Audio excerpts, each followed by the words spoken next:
Ô Mauro, a gente fala do Flamengo do Dorival, né? E a gente fala sempre de um Flamengo muito forte.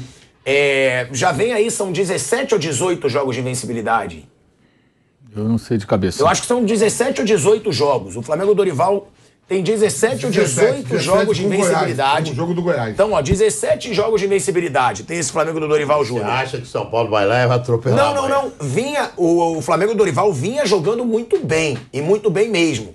Só que nos últimos jogos, não sei se por uma questão física ou até psicológica, já que agora o brasileiro, o Flamengo tá mais distante e tem que focar mais em Copa do Brasil, Libertadores, o time teve uma certa queda de rendimento. São 18, Vamp. 18 jogos de invencibilidade com o jogo do Goiás. Teve uma certa queda de rendimento. A gente pega aí. 1-1 contra o Palmeiras. Foi uma partida honesta, mas não foi uma grande partida. Teve 1-1 com o Ceará. Teve o jogo contra o São Paulo ainda. O 3-1 contra o São Paulo, que o São Paulo foi superior, mas o Flamengo venceu, eficiência. O jogo contra o Vélez, o segundo, também não foi uma grande atuação. E o jogo contra o Goiás. É preocupante ou é normal o time ter essas oscilações, sabendo que agora é o principal momento, né? É o momento de chegar na final da Copa do Brasil, é o momento de final de Libertadores. Essa queda de rendimento, você acha que é mais físico ou você acha que também tem uma certa acomodação para chegar com tudo de novo para as finais das competições? Qual desses jogos que você citou foi o time titular? Só o contra o São Paulo. Não, o Vélez jogou bastante mais ou menos, né? Mas não foi o time titular, né? Sim. Mesmo contra o Vélez não foi. Acho que daí a explicação, né? Você não vai ter esse rendimento todo com um time misto ou com reservas. Mesmo que eles vençam jogos, não percam e tal, é claro que vai ter uma queda. Você não vai ter um time reserva jogando no mesmo nível do time titular. Nenhum lugar do mundo, né? Acho que nenhum clube do mundo tem um time reserva que entre e faça, senão o reserva seria titular. O titular seria o reserva. Mas você acha que o titular, então, continua 100%? O último do São Paulo, do Vélez, era bastante o último jogo dos titulares foi na Argentina. Foi aquele vareio. O jogo com o São Paulo era os titulares. O Flamengo não jogou bem, mas meteu 3-1. Então, até quando jogou mal, meteu 3-1, fora de casa. 4 chutes na direção do gol, 3 gols. É uma coisa até meio atípica. O Flamengo perde muitos gols, né? Para cada gol, chuta 500 vezes no gol. Enfim, é até um velho problema. E esses outros jogos foram todos jogos com um time misto. E eu acho que está muito claro, já falei isso aqui antes, inclusive, que os caras estão voltados agora para o mata-mata. O Flamengo meio que jogou a toalha. O que eu acho, falei ontem, repito, eu acho que o clube deveria assumir publicamente uma posição. Olha, nós analisamos aqui o contexto, o calendário, os jogos, a logística, os adversários, as distâncias entre os jogos, né? Distâncias de viagem, né? Físicas, né? E também de tempo entre um jogo e outro, quantos dias. E não é possível brigar em todas as frentes. A gente não tem condição de buscar uma liderança, uma distância do líder, que é o Palmeiras, ao mesmo tempo brigar em outras duas. Então a gente vai priorizar isso aqui. Deveriam fazer isso, até para o torcedor não ficar criando uma expectativa. Muito bem claro isso contra o Ceará, né, mano? Isso, os sinais são dados, mas ninguém fala. Não, o sinal maior foi contra o Ceará. Ceará, exato. Porque sabia tudo que aconteceu no... Não, e o Palmeiras também. Você jogar contra o líder, sendo vice-líder, poupando o time... Tudo bem, mas o Ceará foi onde mesmo assim eu vi que... Sim. Porque o Ceará ainda tinha um jogo que era 4-0 fora de casa. O Flamengo nem precisava usar o time titular contra o Vélez. Era 4-0 fora de casa, o Palmeiras tinha empatado na noite anterior, então ali era para entrar com o time principal. Ele mudou só no segundo tempo. Por quê? Porque a preocupação não é o brasileiro. Às vezes parece até que eles querem ficar longe do Palmeiras para não ficar com essa cobrança. O que faz sentido. Se você analisar friamente, faz até sentido. Se você chegar à conclusão que você não vai alcançar, porque você vai enfrentar uma série de obstáculos no caminho, que de fato, os jogos são todos encavalados, né? Vai ter jogo adiado, vai ter semana talvez com 3 jogos, um jogo dia sim, dia não. Porque tem jogo do Corinthians, Flamengo-Corinthians, que cai na final da Libertadores, vai ser adiado. Tem um jogo acho que do Santos também, que cai num período que tem que viajar para Guayaquil, que tem que chegar lá dias antes. Também pode ser remanejado. Então tem vários jogos aí que vão ficar muito apertados. Vai conseguir ganhar esses jogos todos? Não vai. Vai colocar os titulares para arrebentar nessa sequência para chegar morto lá em Guayaquil? Suicídio. Ano passado fizeram algo parecido, porque não tomaram uma posição. E aí o Renato Gaúcho não queria ser responsabilizado por poupar jogadores, colocava muitas vezes o time titular, ficava bravo quando falava que estava poupando, não estou poupando, o cara está machucado, ficava aquela indefinição, os dirigentes se omitiram, ninguém falava nada, né? E o resultado foi que o time chegou morto na final. A gente vai entrar no ar agora na Rádio Jovem Pan. Vamos começar o bate-pronto na rádio. Estamos no ar, hein? No ar na Rádio Jovem Pan, na TV, na rádio e no YouTube, falando aí sobre os preparativos, né? Todos os detalhes desse clássico de amanhã entre Flamengo e São Paulo no Maracanã. O Mauro César, Vamp, estava falando agora, Nilson também, Vanderlei, sobre essa situação do Flamengo assumir oficialmente. Abrimos mão do brasileiro, não do título, mas de colocar o time principal no brasileiro, do foco no brasileiro. Que o foco tem que ser oficialmente, né, Mauro, a Libertadores e a Copa do Brasil. Não, porque esse é o sinal que eles estão dando a cada jogo. Então, acho que deveriam assumir essa escolha para o torcedor entender, e nós também, a imprensa, todo mundo entender, olha, o foco agora é esse. Ah, por que isso? Porque a gente chegou à conclusão que não dá. Você pega a lista de jogos, pede o pessoal da produção de passar a lista de jogos e as datas. Tirando esse intervalo que vai ter agora, de data FIFA, né, que vai dar uma paradinha no campeonato, é pauleira. E mais, o Flamengo vai ter agora, vai ficar convocados Everton Ribeiro, Pedro, Arrascaeta, Varela, Pulgar e Vidal. Amistoso de seleção que não vai para a Copa. Os dois vão para a seleção do Chile. São 6 jogadores. Ou seja, esses caras também vão chegar em cima da hora. O jogo com Fortaleza, que é no dia seguinte a data FIFA é na terça, né, a última, o jogo é quarta à noite lá no Castelão, no Ceará. Esse jogo com Fortaleza, esses jogadores dificilmente vão estar à disposição. Ah, mas bota lá um jatinho, traz correndo, traz no ônibus leito, traz no tapete voador, não importa. Você vai pegar um cara que jogou na terça e botar para jogar na quarta-feira, com uma final de Copa do Brasil que pode estar se aproximando, caso o Flamengo se classifique amanhã, e a final da Libertadores que está lá com a data marcadinha esperando. Então, mas... Não vai fazer uma loucura dessa? Ainda tem data FIFA no meio, mas que é um absurdo, né? Mas essa data FIFA, vamos te contar, né? Esses amistosos... Amistosos do Chile, gente. Chile vale sub-17 lá. Aí vale para toda a direção, de qualquer clube, né? Se o cara jogar aberto desde o início, explicar o seguinte, nós estamos em 3 competições, muito apertado para nós, por mais grandão que seja. Eu acho que o elenco do Flamengo tem suporte para fazer mais do que fez até agora no campeonato, nesse momento, né, no Campeonato Brasileiro. Mas seguindo a linha de que o dirigente tem que ser transparente. Olha, para nós vamos brigar entre os 4 do Campeonato Brasileiro. Pronto, é isso. E vamos disputar para valer, para ganhar as Copas. Entre os 4, que eu sempre falei aqui, quem sabe, acompanha, todo mundo sabe que eu acho que ir para a Libertadores é ótimo. Ganhar o Campeonato Brasileiro é muito bom, mas se tiver entre os 4 do Campeonato Brasileiro, foi um ano que não foi perdido. Né? Aí o Flamengo fala isso e termina em 3º no Campeonato Brasileiro, muito bom. Os caras falaram que era entre os 4 e está em 3º. É que não falou, e eu também acho que tem time e tem elenco para disputar o Campeonato Brasileiro. Mas não ganha público. O dirigente jamais virá público para fazer isso que você está querendo, você sabe. Eu sei. E ele sempre deixa o escudão, que é o técnico. O técnico vira o escudo e quem toma porrada é o treinador. Então, o Dorival escolheu. Não é o Dorival. O Flamengo não é sozinho que se escolhe. Tem um planejamento do dirigente também, da diretoria. Assim, eu sei que a gente não sabe lá o que os caras falam. Mas, teoricamente, se eu sou presidente do Flamengo, eu vou dizer, eu quero tudo. Brasileiro e Libertadores. Copa do Brasil é outra coisa. É lógico. É os 2 principais. É lógico. Como é que eu vou sentar numa roda e falar assim, não, eu quero que ganhe a Copa do Brasil e a Libertadores? Nada do Campeonato Nacional, que todo mundo fala.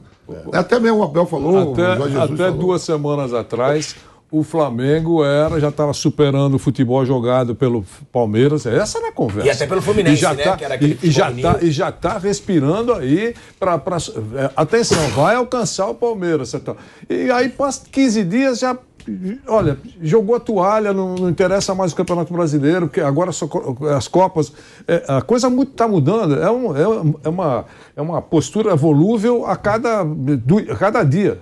Eu acho o seguinte, eu acho que eles erraram em não aproveitar quando podiam aproveitar, ganhar pontos importantes, deixaram um ponto atrás, deixar de ganhar 2 pontos. Começa a fazer conta aí. O erro do Dorival e da diretoria do Flamengo já foi. Mas não é Dorival. Agora não é mais. É o Dorival também, ele é o treinador. Não é só Dorival, não é só... Mas precisa ver se tem autonomia total, né? Para fazer o que o torcedor quer.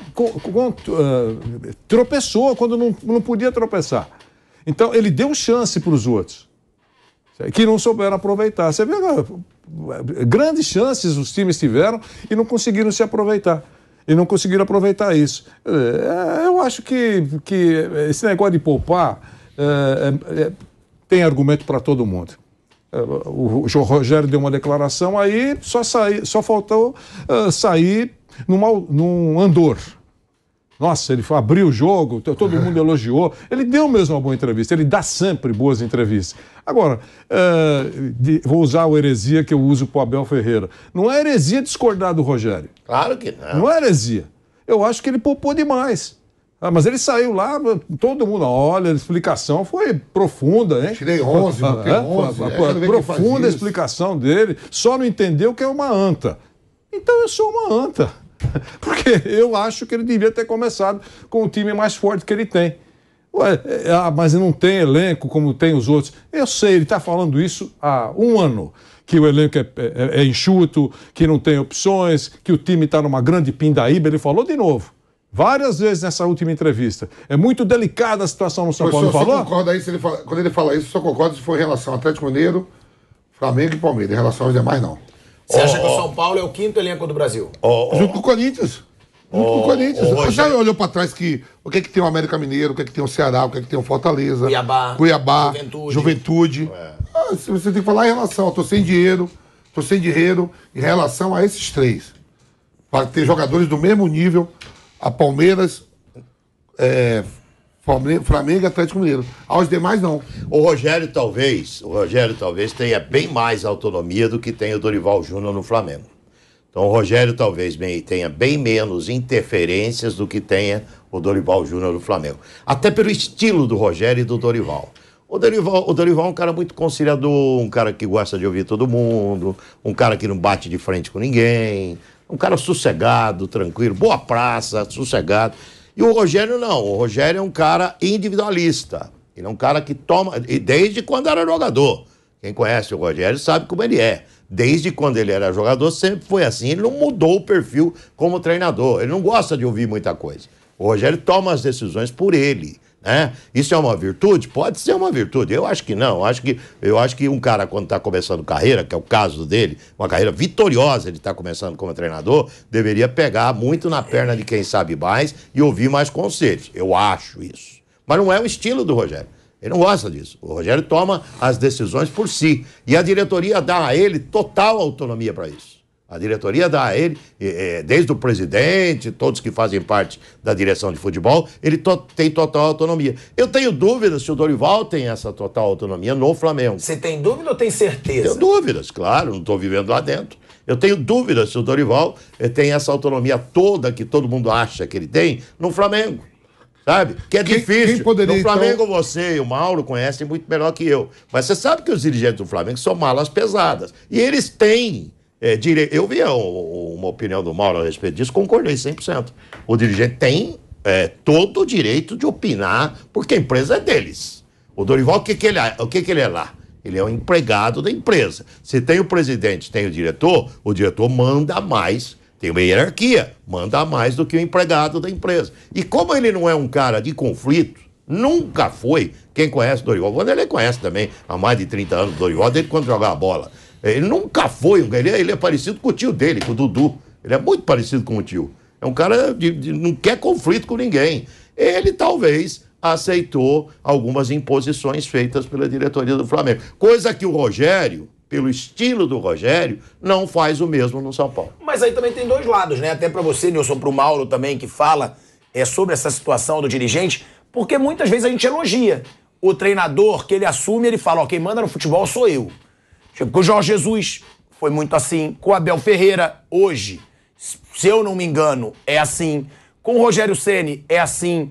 Também não é positivo você ter um treinador que banque, que fale assim, futebol, quem manda sou eu tô aqui dentro, eu tô acompanhando. Mas vocês acham que no Flamengo hoje é impossível ter essa postura do Dorival? Seria errado até se ele tivesse? Eu acho que isso é uma terceirização de responsabilidades, né? O dirigente, ele se omite e passa a bola toda pro técnico. Quando o técnico adquire um certo status, né? Caso do Abel no Palmeiras, do Jesus no Flamengo, o Rogério tem até pelo seu histórico todo no São Paulo, é mais cômodo para ele. Então, não, o cara resolve, ele tá tudo bem. Ou então você desde já muda o modelo, passa a trabalhar com aquele modelo europeu, que é o modelo do Alex Ferguson no Manchester United, durante décadas, né? Do Guardiola, no sítio com a turma lá do Ferran Soriano, aquele pessoal todo lá, a turma da Catalunha lá, que era do Barcelona, esses caras decidem. Mas são clubes com outro modelo também, né? Clubes que têm acionistas, que têm donos, o dono delega para alguém, é diferente. O Klopp ele fala, vale no Liverpool. Mas aí esses caras estão num patamar muito alto, eles conquistaram isso, né? Chegaram nesses clubes já com status elevado e aumentaram ainda mais a sua importância. Eu acho que algumas questões, nem o Guardiola tem que decidir. Por exemplo, se a meta do Manchester City é ser campeão europeu, Alguém lá tem que falar assim, Pepe Guardiola é o seguinte, olha, nosso projeto aqui é ganhar o título europeu. Já temos uma fila aí de títulos da Premier League, queremos mais um, mas na dividida, meu irmão, é o título da Champions League. Por mais que você goste de ser campeão pontos corridos, esse é o nosso projeto. E ele acho que tem que ouvir, ele é funcionário também do Manchester City, ele não é o dono do Manchester City. A mesma coisa, o Klopp, quando buscaram agora o título inglês há 2 temporadas, né, que o Liverpool não ganhava desde quando não era Premier League, era muito claro que já tinha... Que acompanha via que eles mesmo. Eles já tinham vencido a Champions League com o Klopp e chegou depois a outra final agora e perdeu para o Real Madrid, né?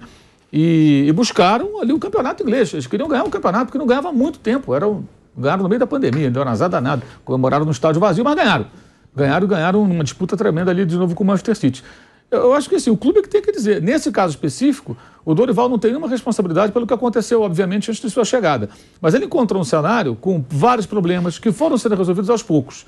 Jogadores que ele utilizou e foi deixando um pouco de lado, outros que ele escala, como o Diego Ribas, obviamente, muito claramente, assumidamente, por uma questão até de influência que ele tem no grupo. Alguns que vinham muito mal foram embora, caso do Ilharão. O Ilharão foi embora. O Dorival não tem que, entre aspas, aturar o Ilharão na fase que o Ilharão estava, que era péssima, né? O Isla foi embora também, que é um jogador que já não rendia nada praticamente. O Gustavo Henrique, que era um tanto quanto controverso, também foi embora. Você vê que esse pessoal foi tudo saindo, foram saindo jogadores, né? Então, e chegaram... Vitinho. Saiu o Vitinho, era outro também que não dava retorno técnico já há algum tempo, e outros foram chegando para os lugares desses aí. Então, deu uma oxigenada no elenco, até rejuvenesceu um pouco, que a média dos jogadores chegaram um pouco mais baixa de idade. E ele tem agora um outro grupo e foi fazendo um trabalho. Mas ele encontrou o quê? Uma diferença para o líder de 9 pontos. 9 não, 7 pontos. Ao final do turno era de 9. Em contrapartida, ele conseguiu avançar nos 2 mata-mata. Antes do Flamengo e Tolima, as pessoas achavam que o Flamengo ia perder para o Tolima. E quase perdeu lá em cima. Lá em cima não, lá na Colômbia, que não foi na altitude. E merecia ter perdido. Ganhou de 1-0 com o gol lá do Andrés, mas jogou muito mal. O Santos fez defesa, foi uma atuação ruim. Depois ganhou de goleada no Maracanã, no jogo totalmente inverso em relação ao anterior. E dali foi marchando na Libertadores. Se classificou contra o Vélez com autoridade, chegou agora a essa final. Passou pelo Corinthians muito bem também, ganhou do Corinthians com autoridade dentro de Itaquera. Então a campanha dele na Libertadores é muito boa. Tirando o jogo do Tolima, ganhou de goleada no Rio, ganhou em São Paulo do Corinthians, voltou a vencer no Rio de Janeiro ali sem fazer muita força, que o jogo meio que administrou o Corinthians, não correu risco, o Corinthians não ameaçou o Flamengo, e também era igual ao São Paulo, tinha que fazer 2 gols. Em nenhum momento ali, falei, o Corinthians pode... Não teve. O jogo foi bem morno, né? E agora contra o Vélez, uma goleada e depois também administrou na volta. Então você vê que o Flamengo chegou à final com o Dorival. A fase do grupo foi muito boa também, né? Com o Paulo Souza, apesar de todas as críticas a ele. Foi a maior pontuação da história do Flamengo na Libertadores. O Flamengo só não venceu um jogo, que foi contra o Talheres, ainda teve um erro de arbitragem e não tinha VAR. Um gol impedido do time argentino. Ele poderia ter vencido todos os jogos. E dali para frente ganhou assim, cada fase com autoridade. Não teve perrengue. Mas não pegou ninguém. Pô, pegou o Vélez, que eliminou o River, pegou o Corinthians e pegou o Tolima, que tinha derrotado o Atlético em Belo Horizonte. Então, assim, não estou dizendo que são os maiores times do mundo, mas não foi uma carne assada, não pegou ali só molezinha. Não teve isso. Não pegou assim, um time de 5ª categoria. Então, e a classificação ela veio assim, com autoridade. Então, se ele no Brasileiro não recuperou, ele avançou ali. E na Copa do Brasil, o Flamengo eliminou o Atlético. No começo do trabalho dele, aquela derrota por 2-1, aí ele consegue recuperar o time e ganhar no Rio muito bem por 2-0. Passou agora pelo Atlético Paranaense, já fez uma vantagem grande sobre o São Paulo. Olha só os adversários que o Dorival e o Flamengo tiveram juntos. Copa do Brasil, e a maneira, tabela. E a maneira que tem vencido, sabe? Com vitórias fora de casa, contra o Atlético Paranaense, contra o São Paulo. O trabalho dele é excelente. Então, assim, tem esse outro lado. Então, nesse cenário todo, eu mesmo que dizia algumas semanas que tinha que dar uma carga maior ali para tentar reagir no brasileiro, não aconteceu, então não adianta mais, amigo. Agora, isso já passou. Agora, se tentar abraçar o mundo com as pernas, vai se dar mal. E um ponto que é importante é o seguinte: o Flamengo tem um caminho nas 2 competições e o seu principal adversário hoje, os 2 principais adversários, caíram já. Palmeiras e o Atlético. Os 2 estão fora. Isso é pouco lembrado. O Palmeiras está muito próximo de ser campeão brasileiro, todo mundo sabe disso, mas ele foi eliminado em 2 competições. O Flamengo sobreviveu. E o Atlético nem vai ser campeão brasileiro, nem sabe se vai para a Libertadores e também foi eliminado das 2. Porque são os 3 times que lá no começo do ano, obviamente, eram apontados como os principais, né? E o Corinthians, com todo o investimento, já saiu da Libertadores, não briga pelo título brasileiro e quinta-feira vai nos mostrar se vai a decisão ou não. Pode ser até que não vá a decisão, que é um outro elenco que cabe. Quer dizer, então, se é olhado no geral, tem um perde-ganha aí. E eu acho que o Flamengo do Dorival tem um saldo muito positivo. Apesar de eu discordar de uma decisão ou outra, um momento ou outro. E agora eu acho que os dirigentes tinham que blindá-lo. Brindar o cara. Chegar e falar assim, vai lá o Marcos Braz, o Landim, sei lá, qualquer um lá. Chegar e falar, o negócio é o seguinte, a decisão da instituição. A gente analisou aqui, o brasileiro está muito difícil. A gente não vai arrebentar o elenco fazendo jogos forçados aqui com o time titular, tem data FIFA, muita viagem, então a orientação, a definição junto com a comissão técnica, o departamento de futebol é essa.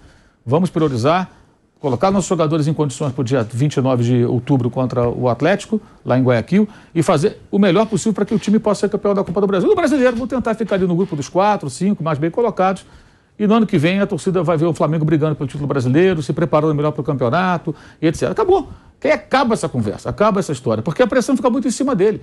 A ala dissidente da Flamengo, que não te respeita mais, ela estava lá no domingo, eu não defendo a queda do Dorival. Furiosa, os caras queriam a queda assim, na rede social. Que absurdo, tem que demitir. Cara, peraí, não é assim também.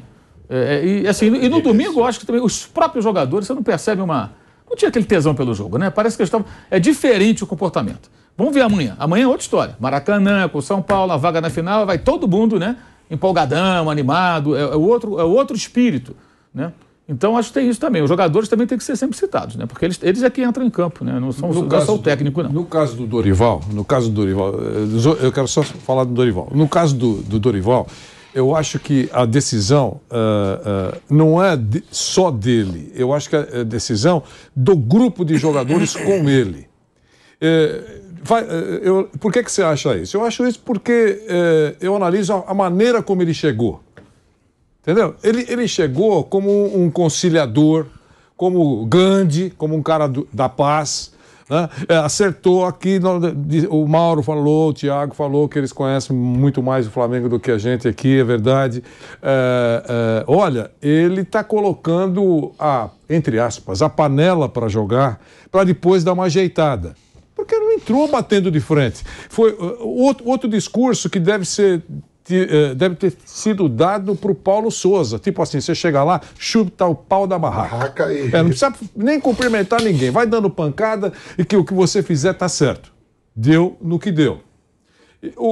Exatamente o oposto aconteceu com o Dorival Júnior. Ele chegou, querido pelos jogadores, já tinha passado por lá, um cara jeitoso, e a coisa começou a rodar. E essa carga de poupação, eu acho que não acontece sem o professor Dorival conversar com os jogadores.